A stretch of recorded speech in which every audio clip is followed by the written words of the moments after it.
pozik dator kontu kontari. Bat, bi, hiru, hemen da miru, gure gana kontu kontari.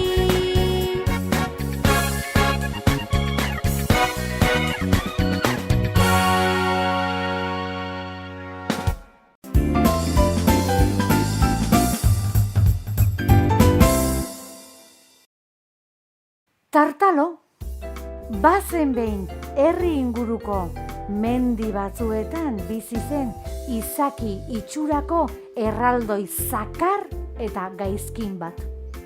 Tartalo zuen izena, haitzulo batean bizi zen eta ardilarruz jantzita ibiltzen zen. Haragi jalea zen Tartalo, bataz beste ardi oso bat jaten zuen egunero erreta, baina Tartaloren jakirik gustokoena, haragirik gustokoena, giza haragia zen.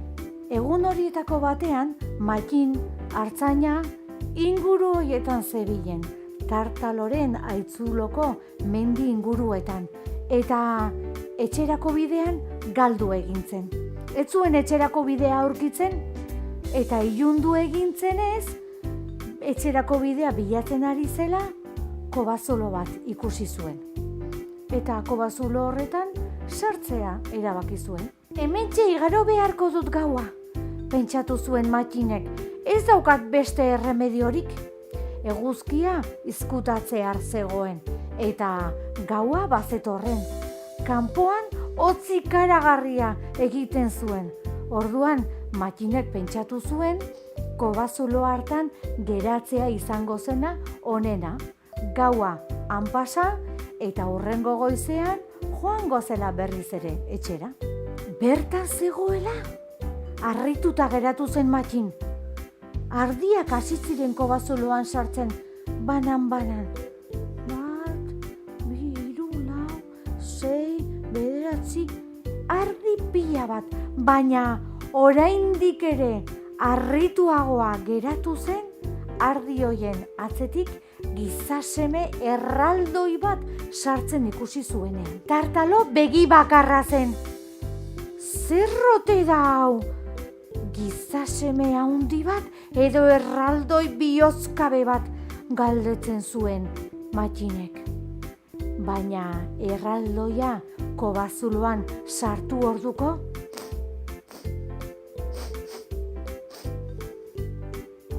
giza usaina sumatu zuen. Bazter guztietatik usaintzen zuen. Eta azkenean, usaimenez, Matin topatu zuen kobazuloaren bazter batean. Aurkitu haut, esaten zuen, hots ikaragarriz Tartolok. Aspaldian ez dut giza haragirik probatu. Biharko afaria izango haut. Aze opari ederra, bai jauna. Matin asko beldurtu zen eta korrika hasi zen kobazulotik handik atera nahian. Baino Tartalok antzegoen harri erraldoi bat hartu eta kubazuloko zuloa estali zuen. Orduan, ardi bat hartu, larrua kendu, makil luze bat sartu zion eta sutan jarri zuen bueltak ematen, sukaldatzen, ardia erretzen. Ik ere jan beharko uke, esaten zion Tartalok Matini, oso argalaago. Baina Matin, erabat beldurtuta zegoen, ez, nik ez dut goserik, nik hemendik joan nahi dut. Hori entzutean, Tartalok eraztun bat jarri zion atz batean Matini. Kostatuko zaik hemendik alde egitean, eraztun honek salatuko hau. Matinek ez zuen eraztunaren kontu hori batere ulertu. Bitartean, Tartalok ardi errea osoa jantzuen. Eta afaldu ondoren lo seko geratu zen. Orduan Matxinek esan zuen, orain da momentua proposena kobazulotik alde egiteko. Ardia erretzeko erabili zuen burdina hartu, sutan gorritu eta tartalori begi bakarrean sartu zion. Haze oiuak, tartalok, haze oiuak, alde batetik bestera. Erraldoi begi bakar eta itxua dena ikutzen hasi zen, nola hala makurtuta. Matxin aurkitu nahi zuen, dena ikutzen zuen, baina ez zuen aurkitzen. Itxutu nauk, oiu egiten zuen tartalok. Ez aiz hemendik bizirik aterako, ez horixe! Artzaina lehen baino lasaiagoa zegoen, orain gutxienez, ardien artean, lo egin zezakeen lasai ardien artean izkutatuta kobazuloko baztar batean. Baina biharamunean tartalo esnatu zenean, kobazuloko sarreran zegoen harri erraldoia zulotik kendu eta hantxe jarri zen kobazuloaren sarreran erdi-erdian kobazulo barrura begira. Bi hankak irekita eta ardiei banan-banan txistu egiten zien. Bere hankatartetik pasatzen zirenean, bizkarra ongi ikutzen zien, ea artzaina topatzen zuen. Eta orduan Matxinek pentsatzen zuen, nahiko nuke oraintxe bertan ardi izango banintz. Eta orduan bururatu zitzaion, kobazuloko iskin batean ardilarru batzuk zeuden botata. Ardilarru horietako bat hartu eta Matxin artzainak gainean jarri zuen, bizkar gainean, eta ardien tartetik bera ere tartaloren hanka azpitik pasa zen.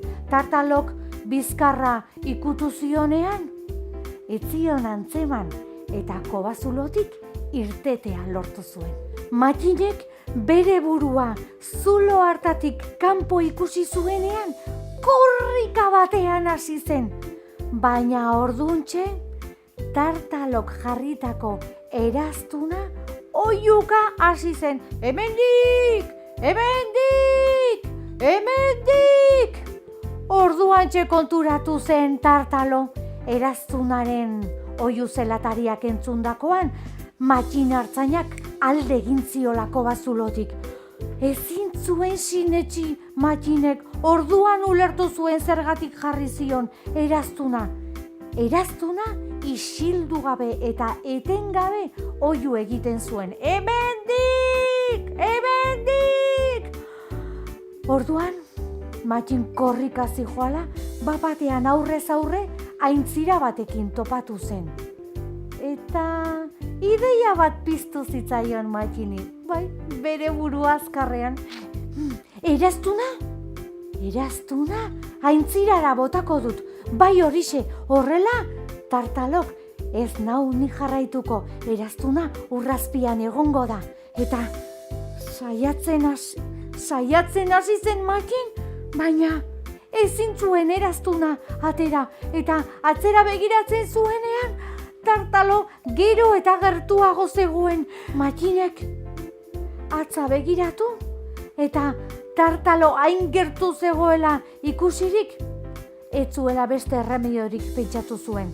Harri zorrotz bat hartu eta atza moztu zuen. Atza eraztunduna aintzirara bota zuen orduan, eta urrazpian ere eraztun zelataria oiuka jarraitu zuen. Hemendik! Matxin bestaldetik korrika alde egin zuen. Tartalo korrika zijoan eraztun zelatariaren hotsen atzetik, eta urrazpitik oiu egiten zuenez, eraztunak hemendik! Tartalo oiu hoien atzetik aintzirara bota zen. Baina tartalok ez zekien igeririk egiten, eta ito egin zen. Aintzirak Tartalo irentsi zuen eta eraztun zelataria isildu egin zen. Aze lasaitasuna hartu zuen gure Matin artzainak. Atz gutxiago bat zeukan, baina poz-pozik etxera itzuli zen.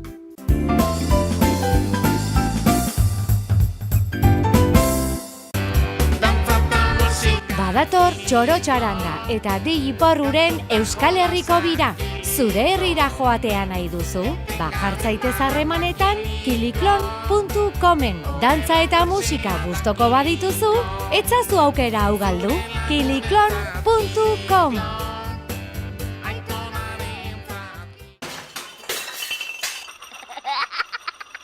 Kaixo lagunak, zer modu zaudete? Gogoratu zuen marrazkiak ikusteko irrikitan nagoela. Beraz, bidalitzazue zuen marrazkiak helbide honetara. Eta gero, denak elkarrekin gure saioan ikusiko ditugu. Ados, marraztira!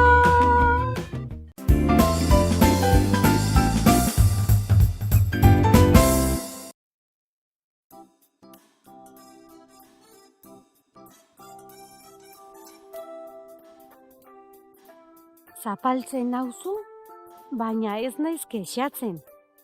Zikintzen banaiz, nauzu garbitzen.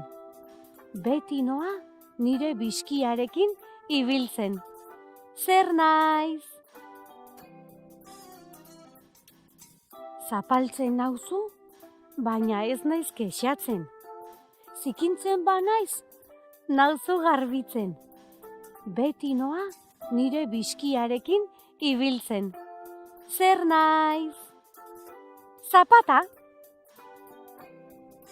Bete eta igotzen naiz, eta hutsik jaitsi.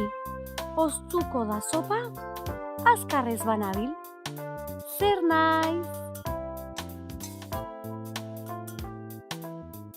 Bete eta igotzen naiz, eta hutsik jaitsi. Oztuko da sopa, azkarrez banabil.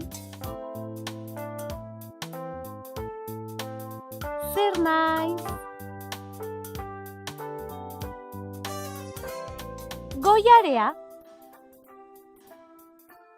Bururik ez, eta hankarik ez.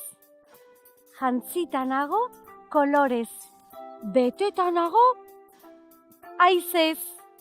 Zulatzen banauzu, pum! Egiten dut. Zer naiz? Bururik ez, eta hankarik ez. Jantzita nago kolorez, beteta nago haizez. Zulatzen banauzu, pum! Egiten dut. Zer naiz? Puxika! Balio du jateko. Balio du ukitzeko. Balio du txalo egiteko. Eta balio du ere agur esateko. Zer da? Balio du jateko. Balio du ukitzeko. Balio du txalo egiteko. Eta balio du ere agur esateko. Zer da? Eskua. Fruta gozo-gozoa naiz. Txiki-txikia eta gorria. Pilotik bat hartu eta denek irten nahi dute. Zer naiz? Fruta gozo-gozoa naiz.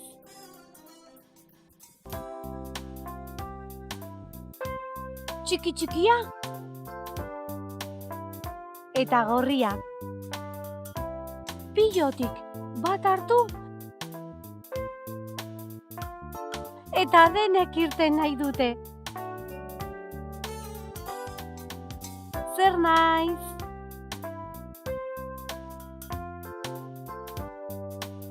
Gerezia! Tramankulu honek alaitzen ditu tristeak, etengabe emanaz, musika eta albisteak. Zer da? Tramankulu honek alaitzen ditu tristeak, etengabe emanaz, musika eta albisteak. Zer da? Irratia.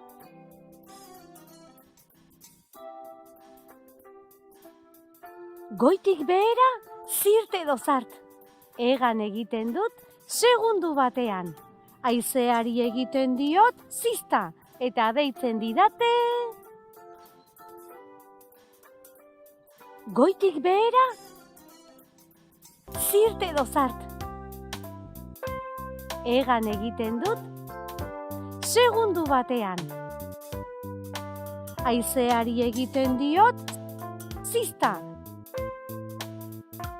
eta deitzen didate tximista!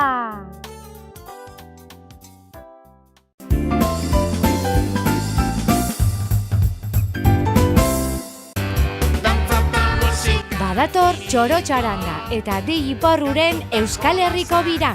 Zure herrira joatea nahi duzu? Jartzaitez harremanetan kiliklon.comen. Dantza eta musika gustoko badituzu, etzazu aukera hau galdu. kiliklon.com